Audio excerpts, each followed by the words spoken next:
Good morning, children. This is lecture 1 of chapter Machines. This chapter Machine is divided into two parts. The first part consists of the different types of machines and the different technical terms related to a machine and a very basic concept of levers. This is the recapitulation of the topic, whatever you have done. Let us start with what is a machine. A machine is a device by which a job may be carried out efficiently. Shown below is a list of some of the machines that we are using in daily life. This is an example of lever. This is wheel and axle. This is screw, inclined plane, pulley, wedge. All these things we are using as machine. This is making our work easier, and that is why we are calling them as machine. So a machine is a device by which a job may be carried out efficiently. Functions and uses of simple machine. Machine performs in 4 generic ways. What are the uses of a simple machine? Why we are using machine? First, for lifting heavy load using less force. And this type of machine is known as force multiplier. Applying less force, we are getting more work. Second is change the point of application of effort to a convenient point.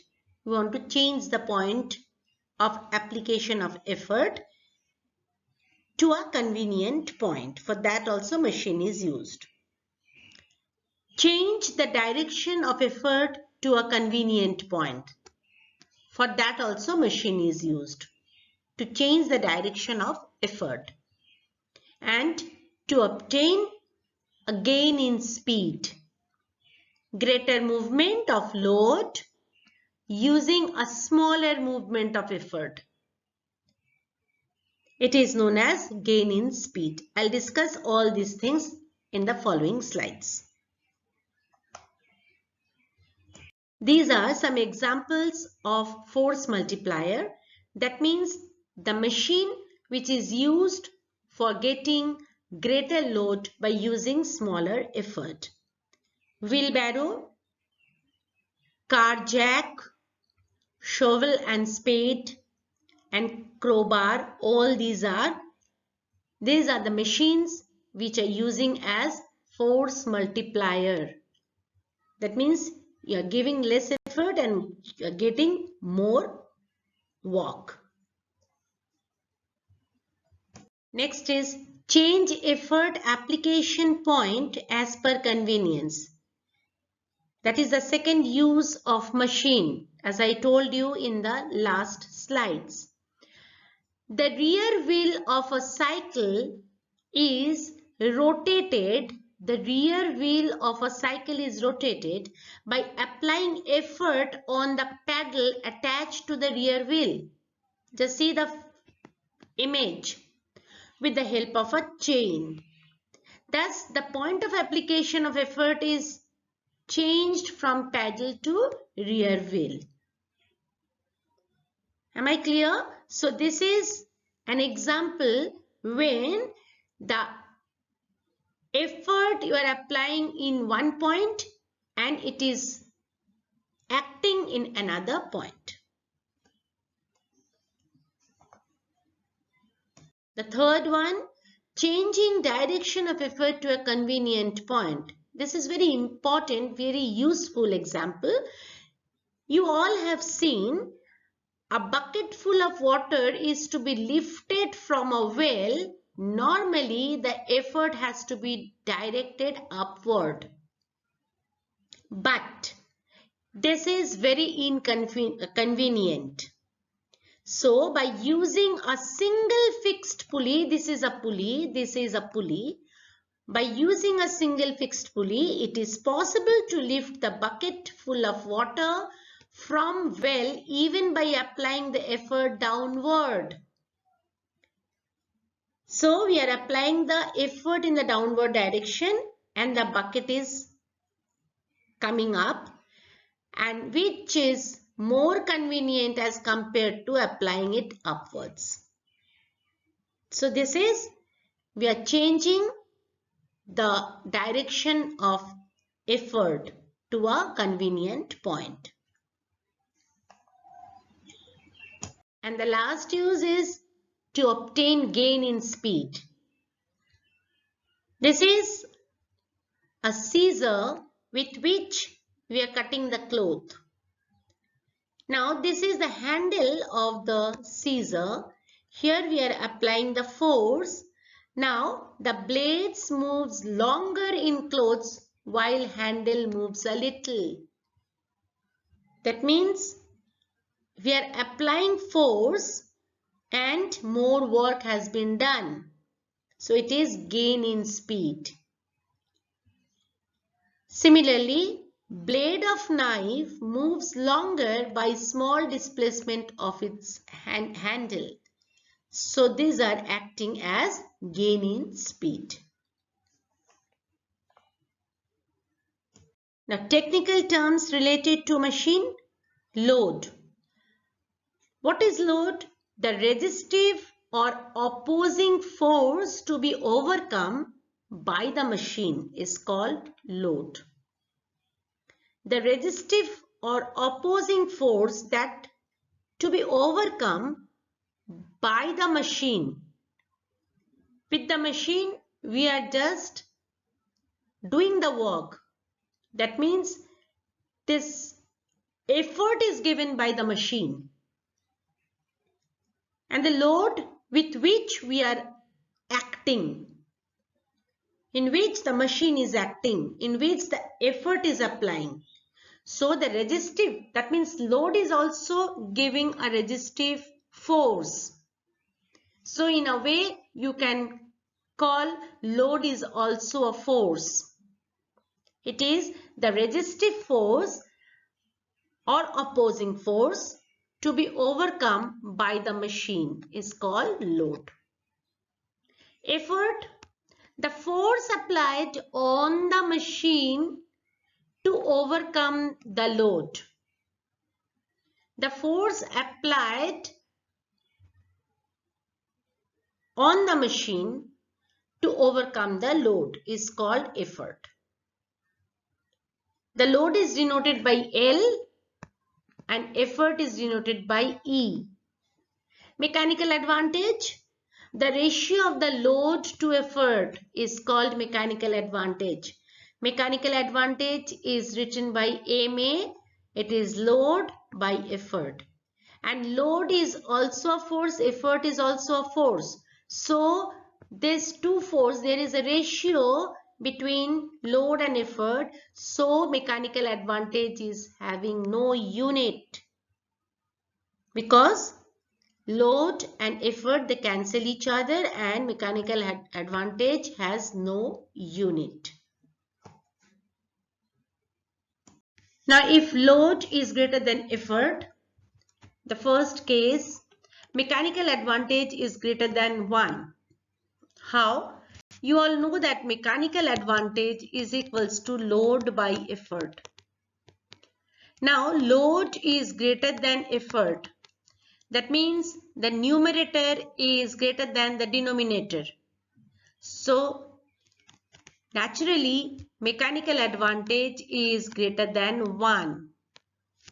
If this is the case, then this type of machine is acting as force multiplier. Gain in force. Force multiplier. Give a very small effort, apply a very small effort, and that effort will be multiplied. So it is known as force multiplier. You can do more work with the application of less effort. Next is if load is smaller than effort. That means effort is greater than load. If this is the case, in that case, you see that now the denominator, see from here, the denominator is greater than the numerator. That means mechanical advantage is equals to load by effort. So numerator is less than the denominator. That means mechanical advantage is less than 1. If it is the case, then this type of machine is used as gain in speed. Mechanical advantage is less than 1. Mechanical advantage is less than 1. But then also this is used as a machine because in that case we are getting gain in speed. The movement of the load, movement in the load will be more than the movement of the effort part. Movement of the load part will be more than the movement of the effort part. So that is used as a gain in speed. Okay. Number 3, when load is equal to effort. These are the 3 cases. This is the ideal case. When mechanical advantage, load by effort, and load is equals to effort, so mechanical advantage is equals to 1. No gain in force or speed. Okay, if this is the case, then this is used to change the direction of effort.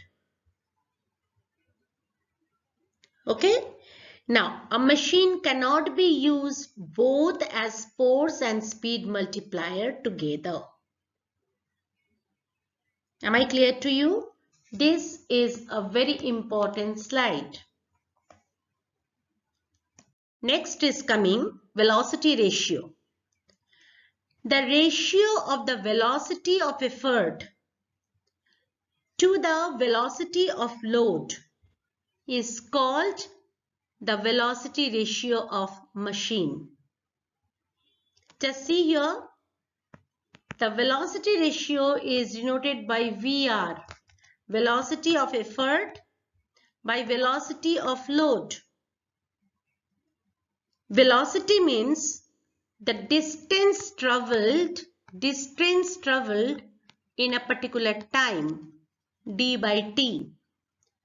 So if dl and de, just see here, if dl and de are the distance moved in the same time t by the load and effort respectively. That means distance by the load, if it is dl in a particular time t, and distance moved by the effort is de in a particular time t, then the velocity of load, we can write it as VL is equals to, with this, from this formula, d by t. So d velocity of load VL is equals to dl by t.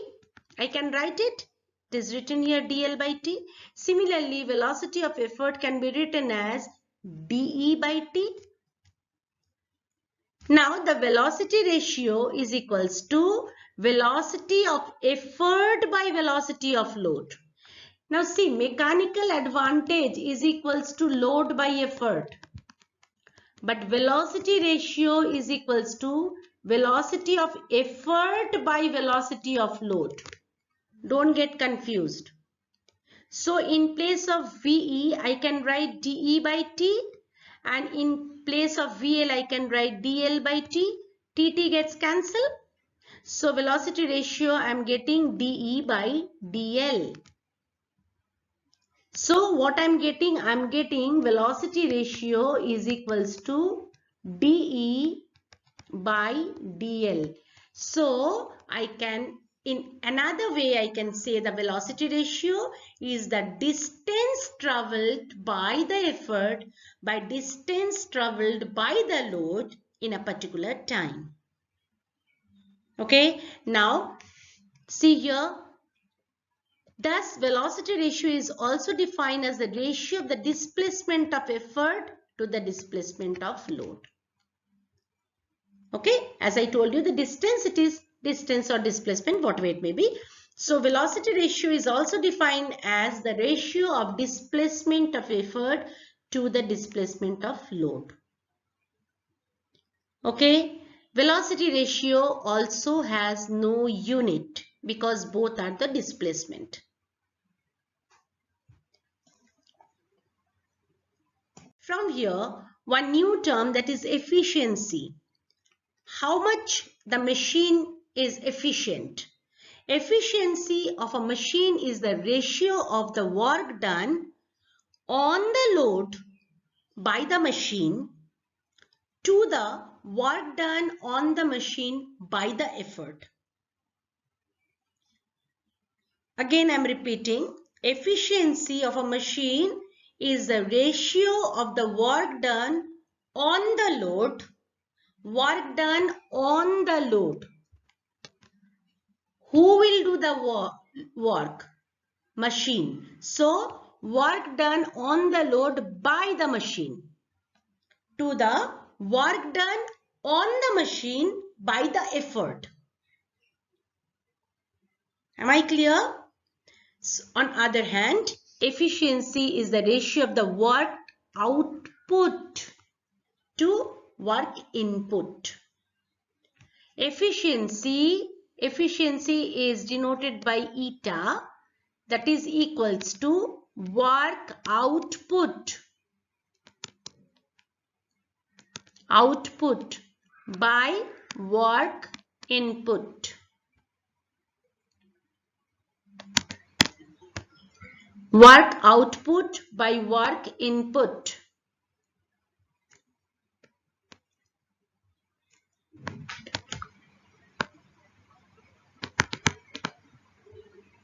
Output by work input. Okay.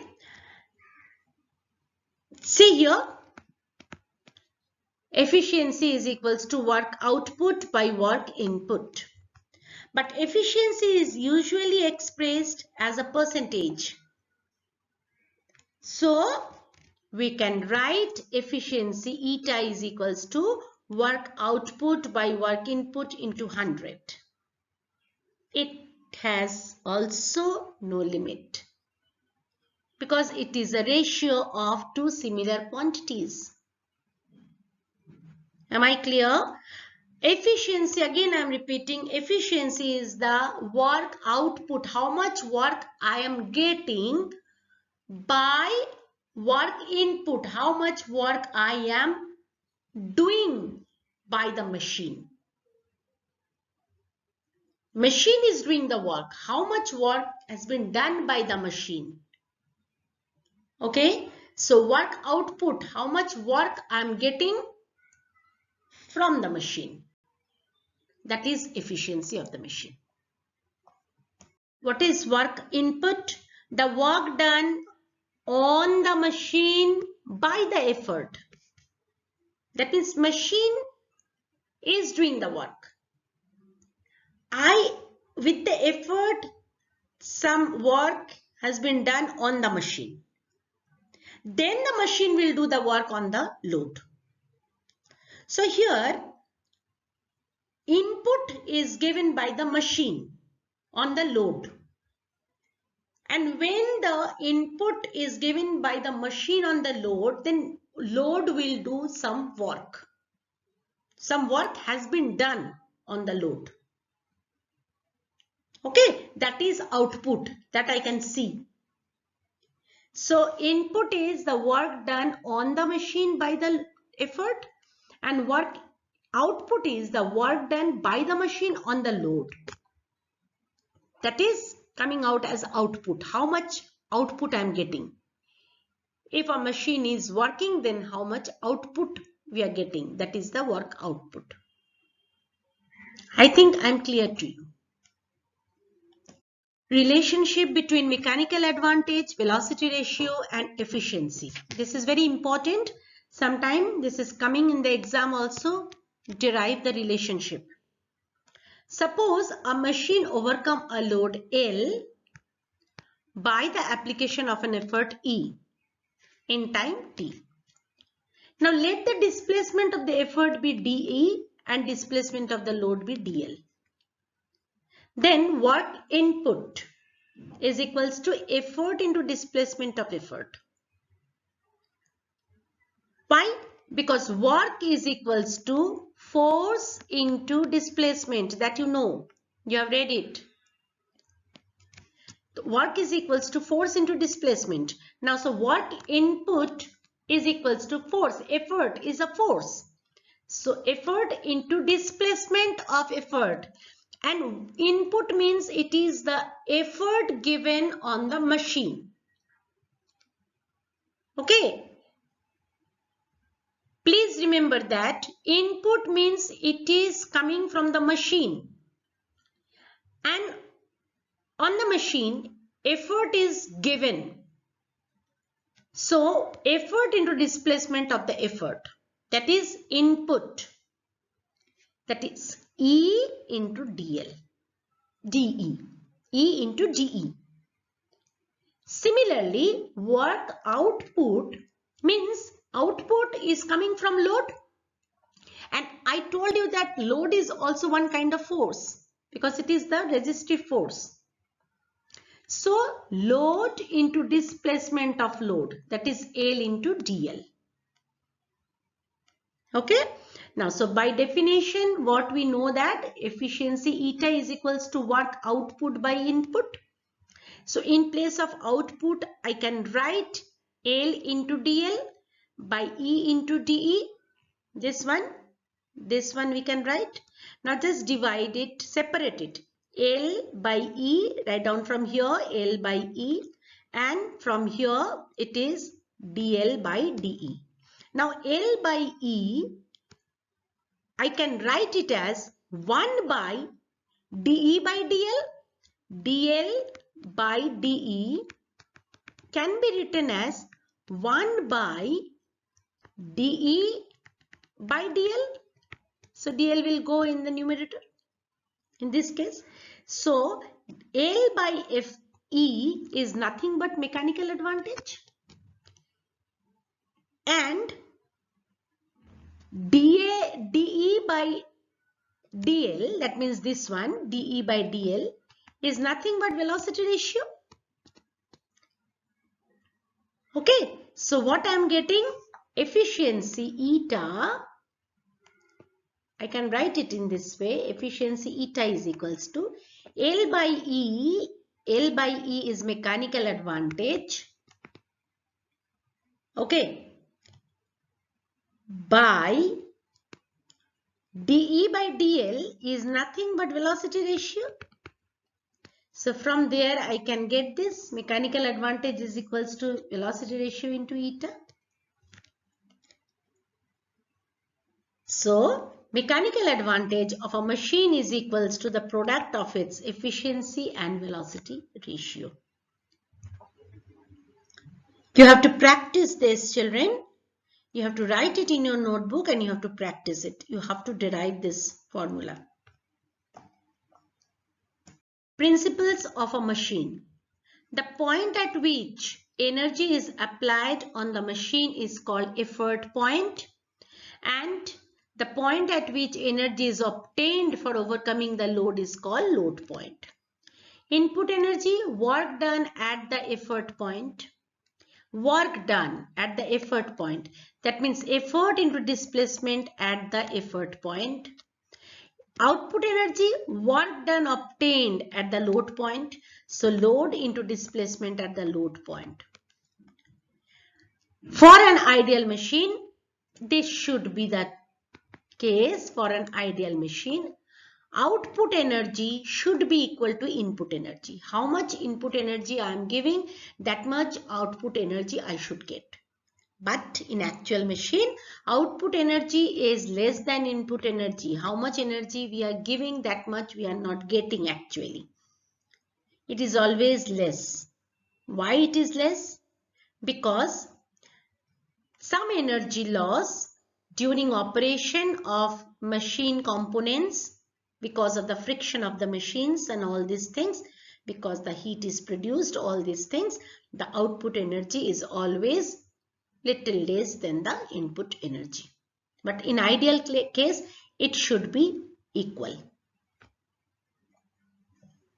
So in practical purpose, we can say that no machine is 100% efficient, because output energy and the input energy is not always same.